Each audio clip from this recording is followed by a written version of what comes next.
Akalar uylarni kreditdan qildirmoqchisizlar, lekin usta topa olmayapsizlarmi? Men sizlarga bir guruh Jinnixondan qochgan ustalar topib qo'ydim. Ishlarini lekin topshira olmagan shu kungacha ko'rsataman sizlarga. Shu xonadonning egasi ham ustalar zo'r deb o'ylagan, lekin Jinnixondan qochganini bilmaydi. Barcha ishini topshira olmaganini ham bilmaydi. O'zlaricha lider ustaman deb hisoblaydi o'zlarini. Akalar, mana usta chaqirishdan oldin aka yaxshilab tanib olinglar. O'sha Jinnixondan qochgan ustamiz shu bo'ladi, ehtiyot bo'lasizlar. Aka kreditni kvadrat, boravering akasi, boravering. Mana tildan ham qolgan, o'zi aslini olganda, lekin ustachilik qilib yurishibdi.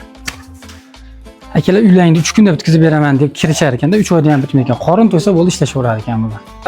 Aytganda akaxon Jinnixondan qochgani uchun men ustaman deyishaverar ekan. Asosiy mehnatni bular qilishar ekan.